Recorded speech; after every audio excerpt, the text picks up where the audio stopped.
Bom dia, pessoal. Satisfação retornar para refletirmos sobre algum assunto. E confesso que o assunto de hoje é bem polêmico, né? Porque existe uma divisão de opinião muito grande em retorno das aulas presenciais na rede pública, estadual e municipal. Confesso que pensei bastante, porque existem tantas variáveis envolvidas no retorno e no não retorno às aulas presenciais que fica difícil de não tomar uma posição ou ter uma opinião formada, mas no sentido de pensar realmente nas nossas crianças e adolescentes, né? E quando foi solicitado, sugerido que eu falasse sobre, pensasse, né, expusesse sobre essa situação. Não temos uma referência bibliográfica, mas nós temos fontes de pesquisa, de estudos, e acontecendo concomitantemente a tudo isso, né? Então é difícil estabelecermos o que é correto, o que não é correto, o que é possível, o que não é possível, considerando mais uma variável que temos aí rondando o país e vários outros países, né? A preocupação da variante Delta, a preocupação com a liberação de outros tantos movimentos que, querendo ou não, se aglomeram, né? Aumento de recepção de pessoas nos locais fechados. Então tudo isso vai fazendo com que precisamos rever os nossos comportamentos, nossas atitudes, principalmente as diretrizes que estão sendo firmadas, envolvendo aí saúde, economia, política e todas as variáveis que temos na nossa sociedade. E repensar esse retorno, considerando que a rede privada, né, rede particular de ensino retornou novembro do ano passado.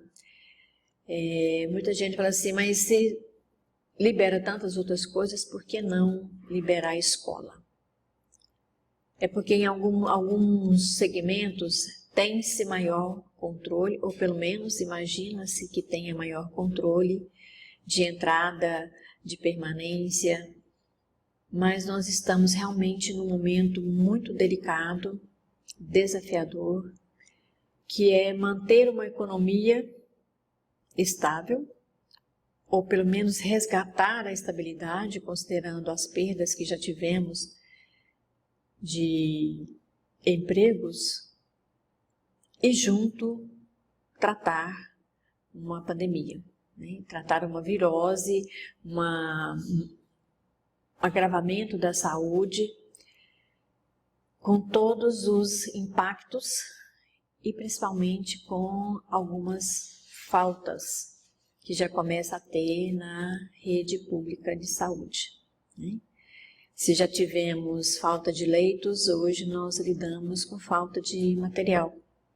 Se a vacina está chegando, estamos lidando já com falta de EPIs ou EPIs pouco adequados, insumos básicos, diga-se de passagem.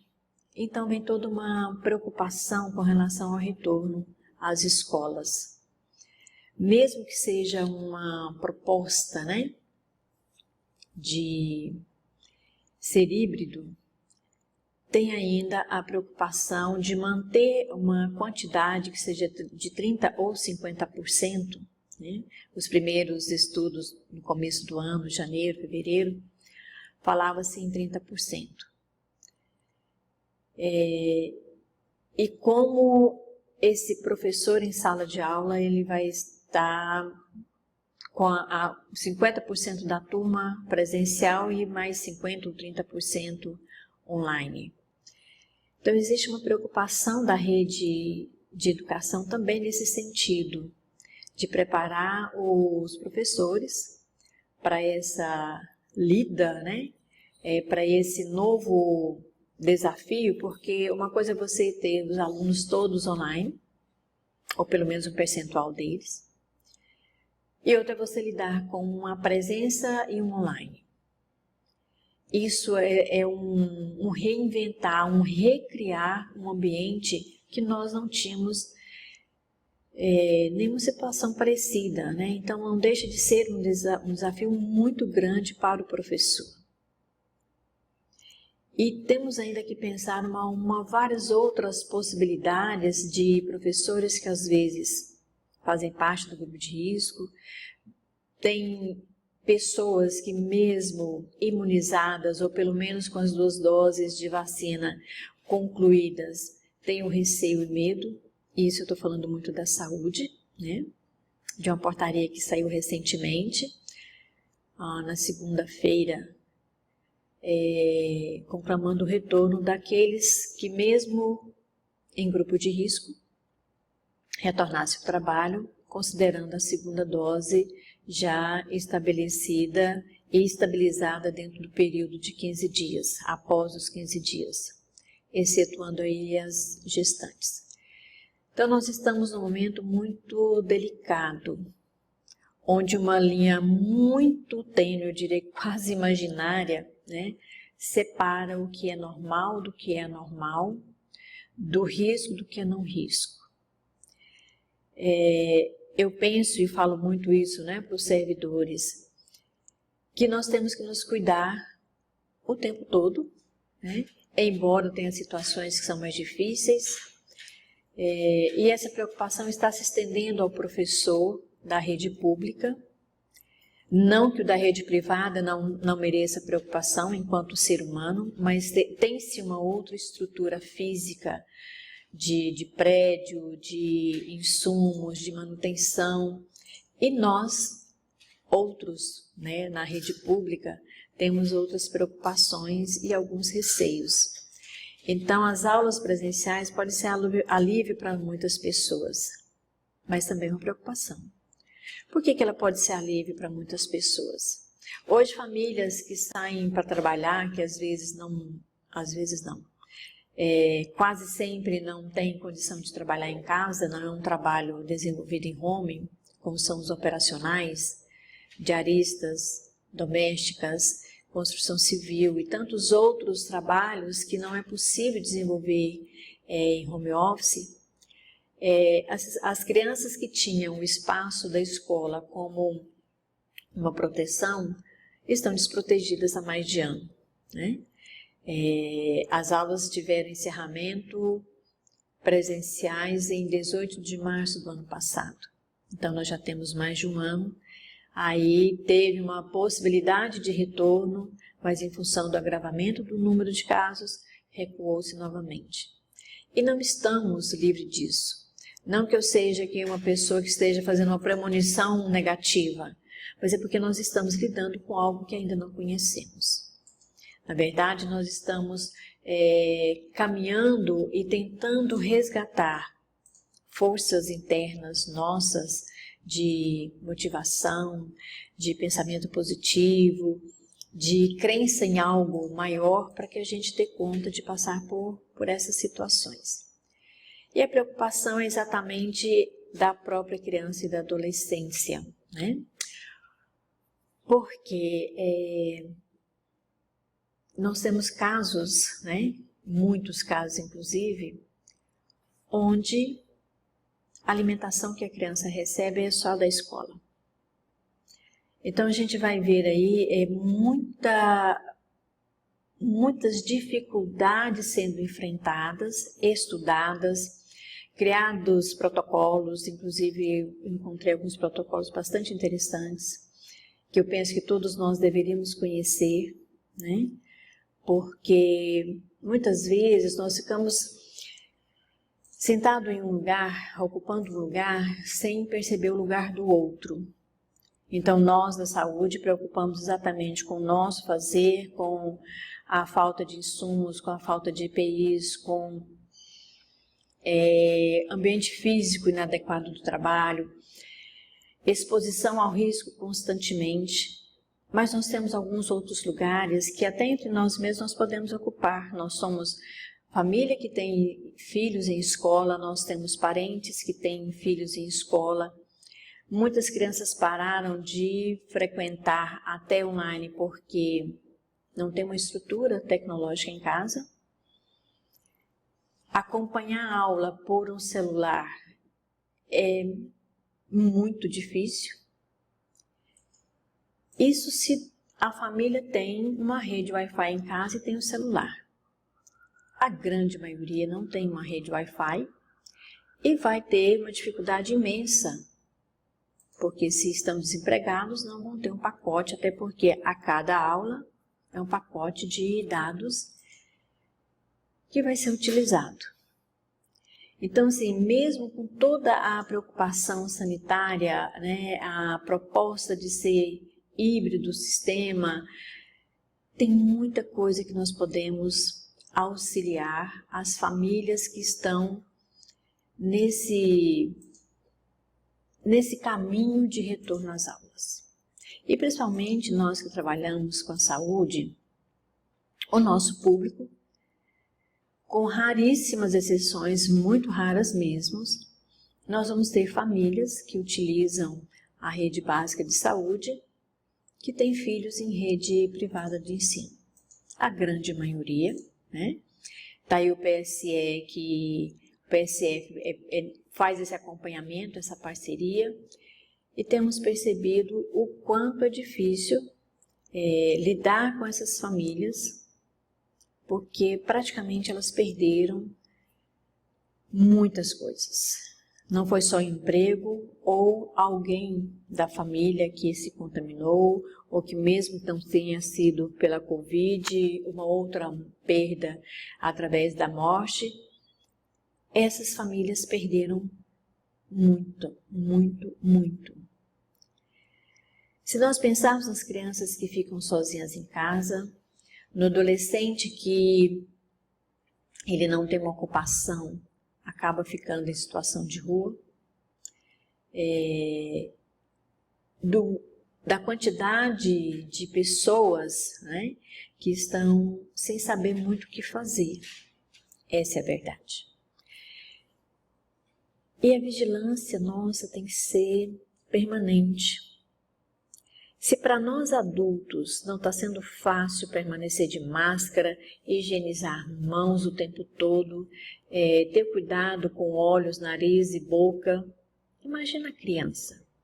Imagina um pré-adolescente com 10, 11 anos, onde eles querem correr, eles querem brincar, né?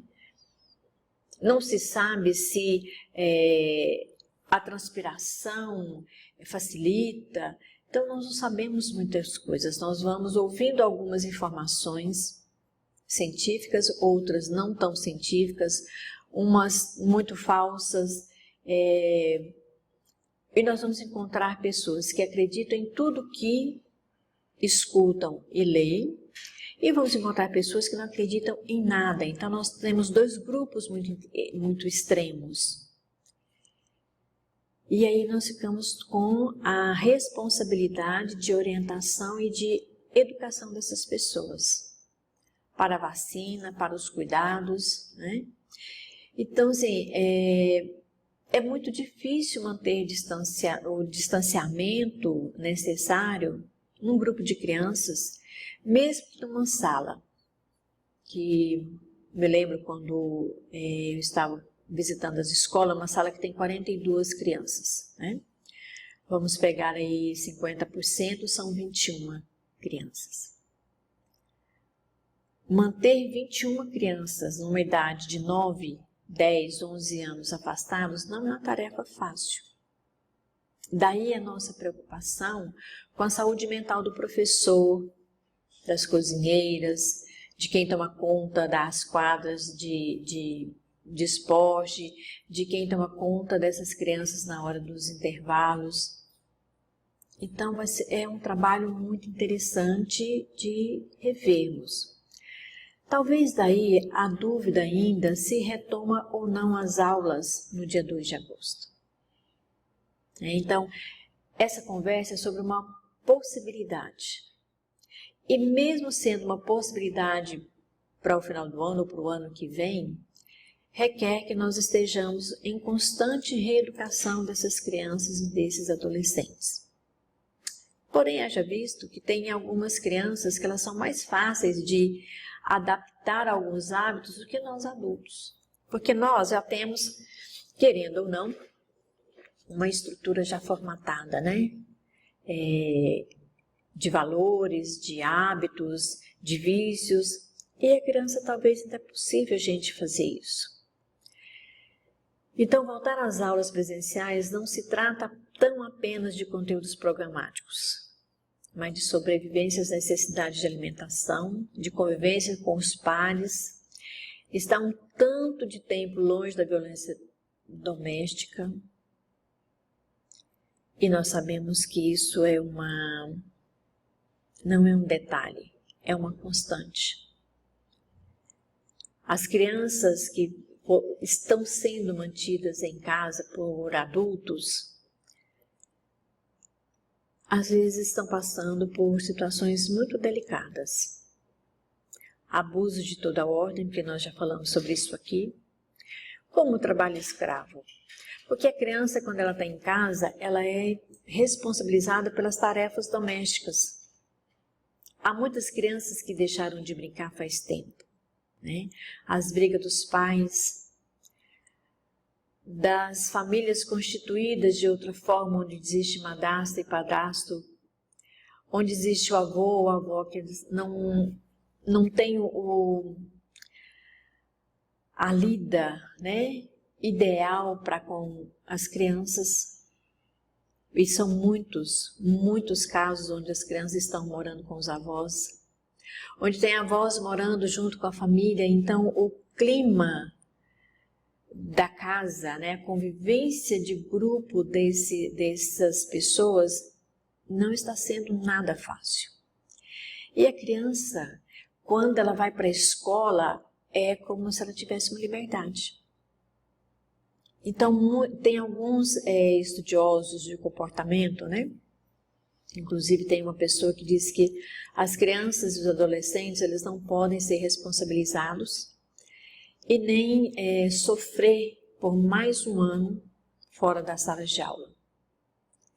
Exatamente por essas questões. O aprendizado acadêmico é importante, com certeza, mas há outras variáveis envolvidas nesse processo que muitos de nós sabemos que existe, mas às vezes a gente nem para pensar, porque é muito doloroso, é muito sofrido, é muito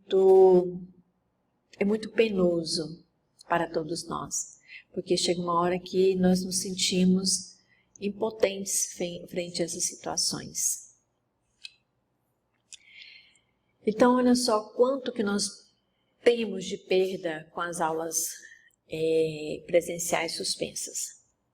Sem merenda escolar, crianças e adolescentes ficam com fome e a sua nutrição está piorando. E realmente é verdade. Por que as escolas hoje servem exatamente uma refeição? Porque é a única refeição que aquela criança vai ter no dia. A parte social está ficando muito comprometida porque as interações diárias com seus pares e uma redução na mobilidade. O que seria essa mobilidade? Eu saí de casa. Por isso muitas crianças estão na rua. Porque elas não têm para onde elas irem com uma proteção maior, que seria os muros das escolas. Então elas estão na rua. Ou brincando, ou brigando, ou fazendo alguma coisa que é da fase da infância e sem o mínimo de orientação, porque os pais estão trabalhando ou estão fora fazendo alguma outra coisa. E por que essa preocupação? Porque não é só as necessidades físicas, mas também o sofrimento mental que muitas crianças estão passando. E por que o sofrimento mental?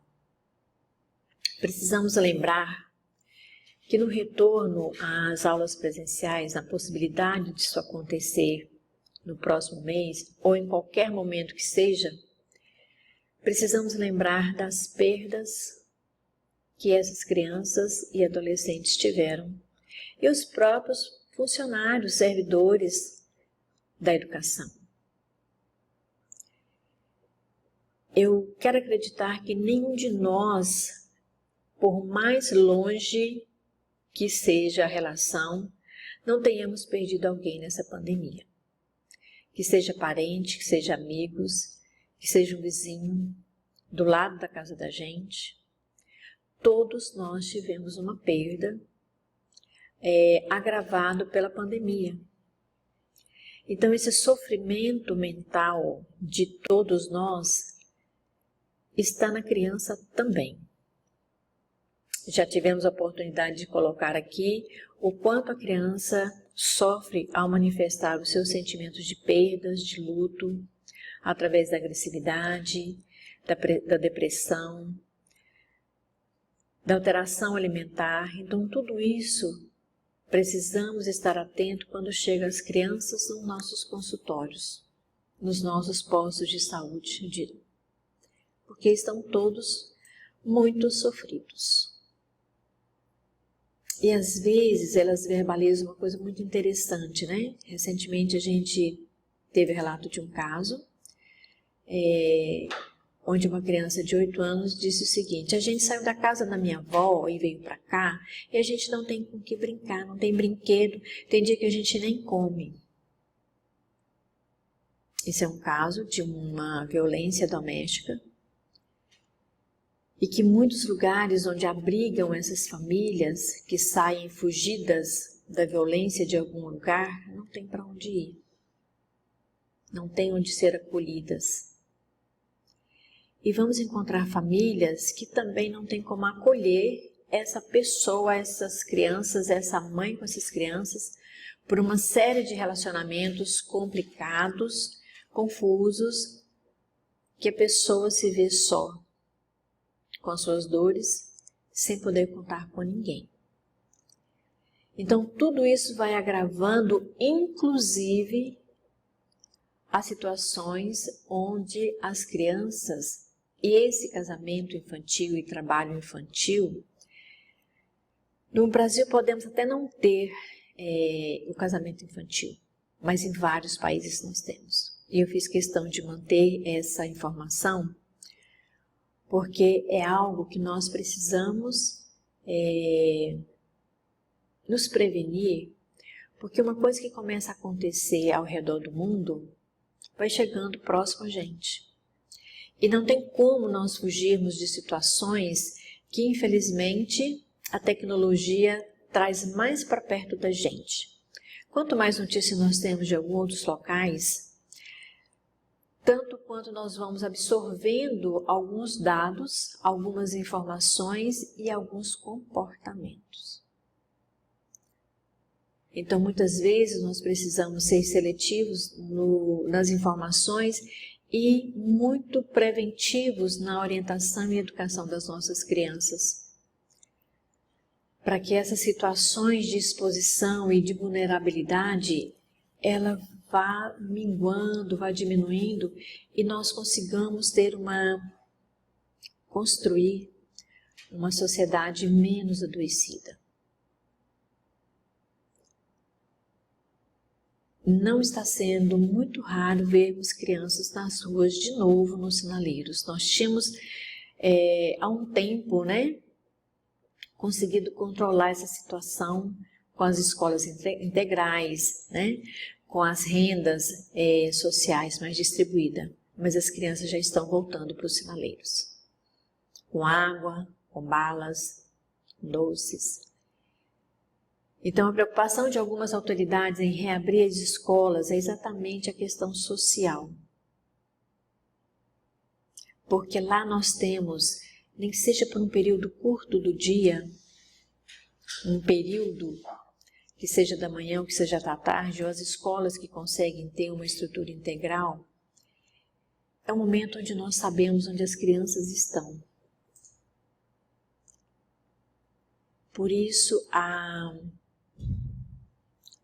discrepância entre as opiniões, retorna ou não retorna. Se não retorna, o que acontece? Se retorna, o que vamos encontrar? Então, eu penso que nesse momento, né, as mudanças e as alterações, elas estão muito rápidas. Porque o medo das pessoas que já se imunizaram com a segunda dose em voltar ao trabalho, ao contato com as pessoas? Porque as mudanças e alterações dos vírus estão acontecendo o tempo todo. Daí nós precisamos nos reavaliar, nos reordenar e nos recriar o tempo todo. E é um desafio muito grande porque o processo educacional, cultural de uma criança, ele é desafiador, dá trabalho. E muitas vezes as nossas famílias, pelas estruturas que foram sendo criadas, não têm essa facilidade. São crianças que não têm o mínimo de acolhimento moral e social para conseguir ir para uma escola e ter esse acolhimento tão necessário. Então, aprender novos comportamentos é um grande desafio independente da idade. E para eles menores que nós, menores na idade, menores na vivência, é muito mais difícil. E ao mesmo tempo que nós estamos ensinando, nós estamos aprendendo com essa geração. É mais fácil nós vermos uma criança com 4, 5 anos buscar o uso da máscara do que muitos adultos. Ainda temos uma outra informação, né, bastante interessante, de que alguns colegas próprios, da própria saúde, colegas nossos, se recusam a vacinar e parte da população também. E é exatamente por essa democracia, onde as pessoas podem escolher o que vão fazer, é que nós também precisamos orientar quem está trabalhando na escola, na saúde, no comércio, em todos os locais. Porque nós não sabemos se aquela pessoa que está saudável ao nosso lado e se recusa a vacinar é uma pessoa assintomática. Como nós vamos ensinar para os nossos filhos, sobrinhos, vizinhos ou os nossos pacientes que estão indo para uma consulta de clínico geral ou pediatra, como eles vão se comportar, como deve ser um novo relacionamento social. Porque, claro, todos nós gostamos de abraçar e com a criança não é diferente. Na hora do lanche elas querem contar as novidades, elas querem correr, elas querem se abraçar, elas querem inclusive brigar, e a briga é um contato físico. E lembrando, né, das brigas na hora do recreio, é possível que tenhamos um número aumentado, porque eles estavam longe uns dos outros, estavam sem poder sair de casa. Alguns podiam sair, andar de bicicleta, ou ainda podem, né, andar de bicicleta, empinar a pipa e brincar na rua, outros não. Ou também podemos ter, por outro lado, uma necessidade muito grande de se aproximar, porque eles estão sentindo falta uns dos outros. E mesmo a preocupação das autoridades, né, em manter presencial o aluno que não tem a condição da estrutura tecnológica em casa, ainda vamos ter algumas diferenças. Porque provavelmente dentro dos meus 30% ou 50% presencial, o que foi para casa pode estar no grupo que não tenha a estrutura tecnológica. Então, até o percentual de ocupação também é um fator que preocupa a todos, em função de que eu posso estar mandando para casa nessa semana alguém que não vai acompanhar a aula, alguém que não vai acompanhar o conteúdo, alguém que pode ter uma dificuldade muito grande em ler e escrever. Como nós temos um número expressivo de crianças que estão matriculadas nas escolas e que têm essa deficiência preocupante. Então, tudo isso é possível de nós pararmos e refletir. Como é que nós vamos auxiliar a geração que veio depois de nós? O quanto essa geração está necessitada dos bens materiais, morais e dos valores de vida que vão se perdendo na maioria dos contatos. Que valores são esses? Respeito pela vida própria, respeito pela vida do outro, respeito pelos bens e pela estrutura física que ele está recebendo e principalmente a educação emocional, que é a tarefa mais delicada e mais necessária para as crianças e adolescentes. Se nós adultos precisamos constantemente rever os nossos comportamentos emocionais, e isso eu converso muito com o servidor da saúde que está muito envolvido nesse cansaço físico, nessa dor e nesse receio, nessa dor de perda, nesse receio de se contaminar novamente. E é uma coisa que chama atenção o tempo todo. Para quem já foi positivado pela Covid, um espirro já é sinal de preocupação. Porque ele sabe que ele pode se contaminar novamente e não sabemos o que pode acontecer. Estamos imunizados? A grande maioria. Mas nós não sabemos que mudanças nós podemos alcançar. Falando um pouco da perda, continuando falando da perda, há que se lembrar também daqueles que voltarão enlutados, tanto alunos como servidores da própria escola. Como eu disse, é muito raro, é raríssimo alguém que não tenha perdido alguém muito próximo. Se não foi alguém da família, alguém que a gente gosta muito, alguém que fez uma diferença na nossa vida. E aí a preocupação com as crianças, porque nós não sabemos como é que esse vírus vai se manifestar numa contaminação infantil. Nós não sabemos. Daí o receio e os cuidados. E há quem diga no popular, que não dá para parar de viver por conta da pandemia, então nós precisamos de reorganizar, recriar, inclusive metodologia de aula, conteúdo, o saber ouvir, porque às vezes a criança ela só precisa de ser ouvida, ela não está conseguindo aprender a matemática, a redação, o ditado, não é por uma questão só neurológica de dificuldade de aprendizado desde o início da alfabetização, mas principalmente por uma condição emocional. A criança enlutada, ela pode ser agressiva e pode ser depressiva. Ela pode comer demais e pode comer de menos. Então, ela vai ser sempre extremada. E nesse momento, os servidores da escola terão que ser muito observadores, ao mesmo tempo que serão muito cobrados, e também criar uma parceria muito próxima com as famílias, porque muitas crianças poderão manifestar um comportamento talvez muito mais alterado do que antes, que a escola conhecia.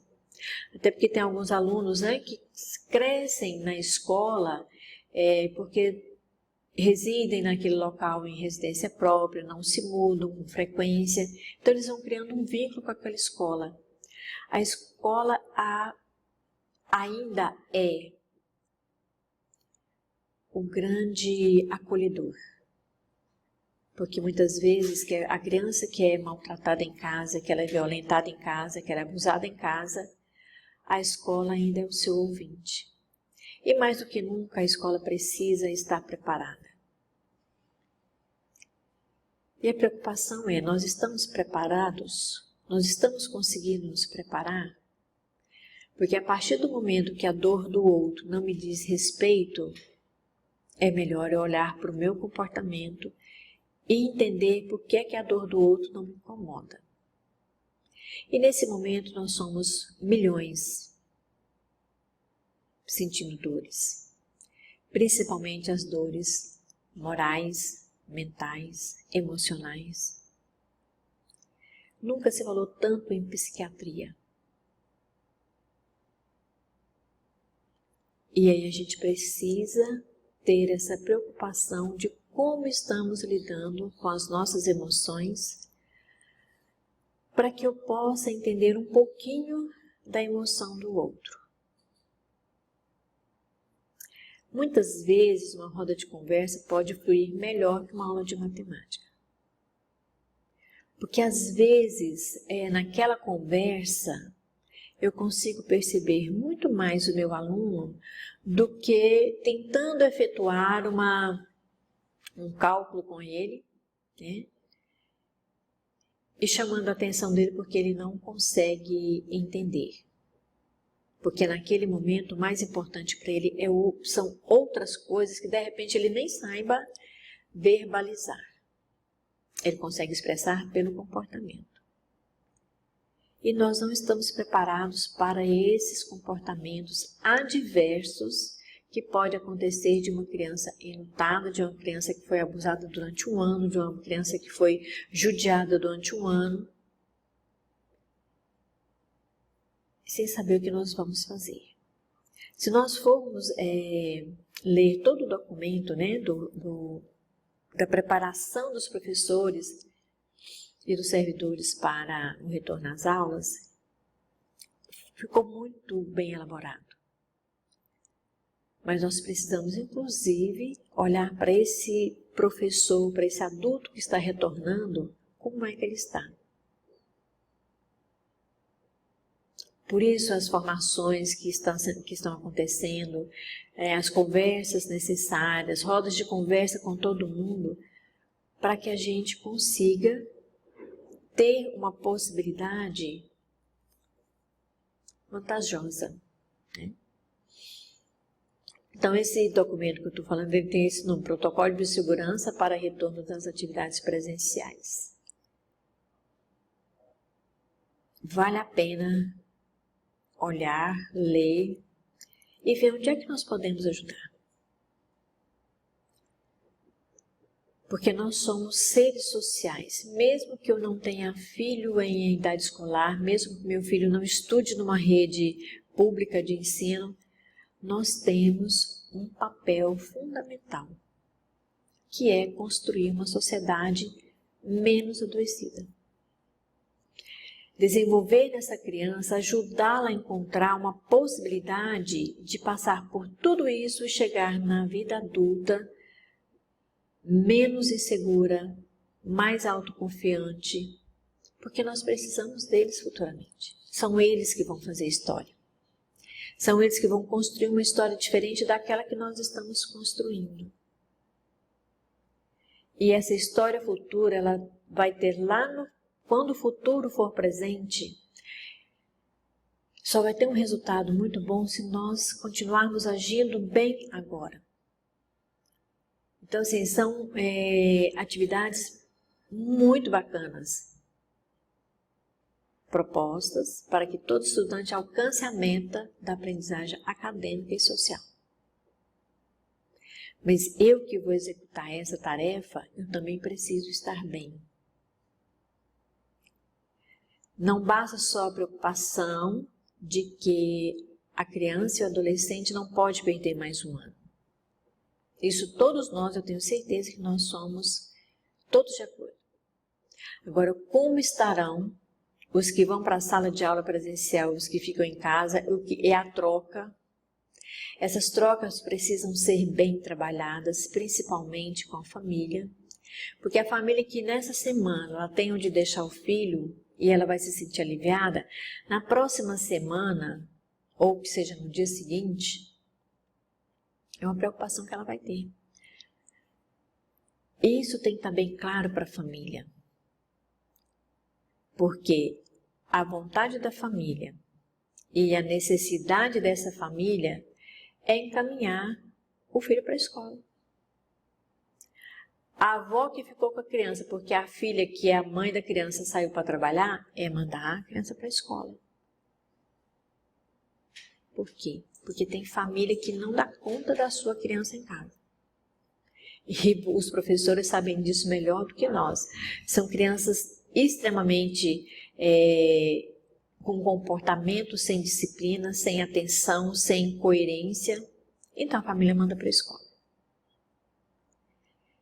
Então a escola nesse momento ela passa por uma recriação, um recriar. Porque se estava desgastante para o professor online, ele vai ter outro fator, ele vai ter o online e o presencial. E é nesse momento que parceria, saúde, escola, família precisa estar bem coerente, bem firmada, para que as pessoas consigam sair bem desse processo. Vamos encontrar crianças e adolescentes mais fáceis? Sim, mas vamos encontrar os mais desafiadores. Então, penso que parceria, saúde e educação está mais fortalecida ainda nessa realidade. E precisa estar. Porque são dois setores onde nós vamos ter bem entrelaçado o desenvolvimento. Porque se eu não estou saudável, o meu desenvolvimento está aquém. Se eu não tenho um processo educacional de conhecimento adequado, próximo do ideal, eu também tenho um movimento aquém. Então as crianças e os adolescentes, né, as famílias como um todo precisam ter claro que todos nós somos cuidadores e educadores, independente da nossa formação profissional. A pedagogia tem os seus louros e o seu papel a ser desempenhado para a sociedade, mas nós precisamos ter claro os nossos papéis na sociedade. Não, eu sou psicólogo e eu só vou preocupar com quem eu estou atendendo no consultório, numa psicoterapia individual. Eu preciso pensar o que eu posso fazer enquanto psicóloga numa roda de conversa coletiva. Até porque, como os profissionais estão escassos ou mais caros, uma parcela muito grande da sociedade não tem acesso a uma psicoterapia. Então nós precisamos recriar espaços para que um grande número, uma maior quantidade de pessoas tenha acessos a acompanhamentos que vai ajudá-lo a caminhar. Por isso eu sempre friso, né? Nós somos cuidadores e educadores onde nós estivermos. Essa é a contribuição que eu queria trazer hoje para a gente repensar, para a gente refletir e ver como é que nós estamos caminhando no mundo e o que nós podemos fazer por aqueles que estão caminhando conosco. Nós não caminhamos sozinhos. Independente da idade, nós somos grupos, ou familiares, ou sociais, ou corporativos no ambiente de trabalho, onde todos nós hoje trazemos os problemas da família para discutir, para conversar, para desabafar, para ter um apoio, uma escuta, para que eu dê conta dos meus rearranjos. Fica aí a sugestão para a gente refletir nessa possibilidade. E se não for possível esse retorno às aulas, que nós não achemos que a escola não está preparada. Pode ser que sim, pode ser que não. Mas lembremos que há muitas variáveis envolvidas. Que nós possamos fazer o melhor. Bom dia a todos.